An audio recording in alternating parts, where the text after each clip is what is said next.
morning and welcome to Centro, everyone. I'm Yadires, Nova-Salcedo. Glad to have you with us. The Greater Boston Latino Network is a collective of nonprofit community organizations in Boston, Chelsea, and Somerville working together since 2013 to address the historical underrepresentation of Latinos in leadership roles. To tell us more about the network and the results of a special report they've put out called The Silent Crisis, with us this morning is network coordinator Marta Rivera. Good morning, Marta. Good morning. Thanks for the invitation. So you started this whole network in 2013.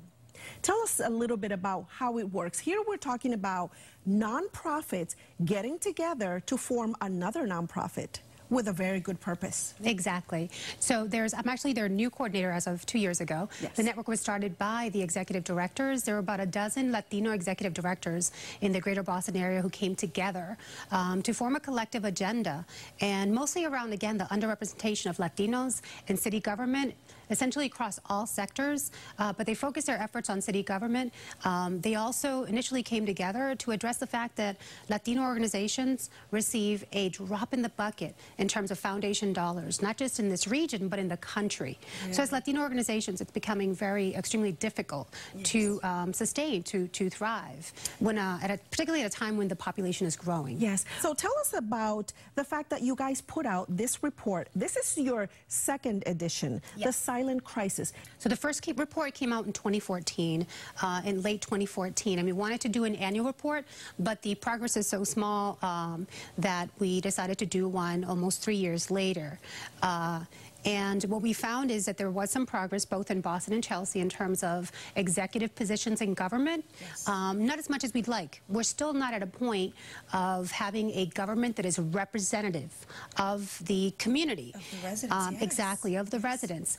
We have a government that's more inclusive but not representative, and that's what we're aiming for. At the network, again, the first report showed us, the composition of the city in Boston, Chelsea, and Somerville, and then the number of executive positions, cabinet levels, managers and directors of departments, as well as boards and commissions. Fast forward to 2017, yes. In Boston, the Latino population makes up 19% of the total population. That's 1/5 of the total population. Yes. And we're at 11%. 11%, yes. 11% of the executive positions and about 5% of boards and commissions. So it's progress compared to 7 or 8%. So you would say, again, there has been improvement, but yes. Not as much as you would like to have seen. Exactly. In terms of executive positions, there was an added position which brought it up to about 3%, and I don't want to delve too much into the numbers. They can see the report. Yes. There are plenty of charts and numbers. Yes. But the good news is there is progress, but still lots of work to be done. Again, we are a growing population in the country, certainly the region and the city, and we want to make sure that we have a government that is not just inclusive and diverse, but that is representative. Again, that means that if we're 18%, 19% of the population, we should be closer to that in terms of having Latinos in executive positions and decision-making positions in government and on boards and commissions. We often forget about boards and commissions, and that's an important part and a big part of the report. Yes. That there are boards and commissions that make decisions about topics that are critical to our community. Education, housing. A big part of that community. Exactly. So this report, how can people, if they would like a copy, where can they get a copy of this report? So they can go to our website, greaterbostonlatinos.org. It is, we have a PDF version. They can download it. They can check out the website and find other articles pertaining to the underrepresentation of Latinos and some of the other work that we're doing in the area. Okay, so once you find out what's happening, what are you guys doing about it? So we've actually been promoting boards and commission openings.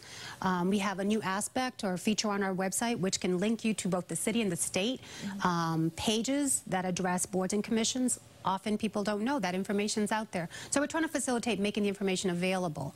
We also have a workshop on September 28th at La Alianza Hispana, 1000 Mass Avenue in Boston at 6 p.m. And what are you doing there? So the workshop is on how do you make yourself available or, how should I say, attractive to get on a board and commission, right? Because you have to be appointed. Yes. And many of the commissions are appointments. So how do you put yourself in a position that you can become a candidate? Yes. And this particular, the focus will be on education, but just more broadly, how do you market yourself? Knowledge is power, obviously. Absolutely. You guys putting this out, you guys coming together to form this nonprofit organization. Again, a lot of executive directors coming together. Obviously, this is so important. And congratulations on this so far. And I'm guessing that you guys will continue with the Silent Crisis #3 later on. And keep us posted on that. Thank you, Marta. for having us. Okay. For more information on the Greater Boston Latino Network and their Silent Crisis Report, you can call them at 617-777-8357 to get a direct link to their website and their Twitter page. You can visit us online at cbsboston.com/Centro. And like every week, we want to remind you that you can get more information on today's show and our past shows. You can watch both the English and the Spanish versions of our show on our website. If you have time, visit us right now or come back later for more of Centro. We also want to invite you to connect with us online, like us on Facebook, and follow us on Twitter and Instagram. I'm Yadires Nova-Salcedo, inviting you to step forward to a better you. See you next time.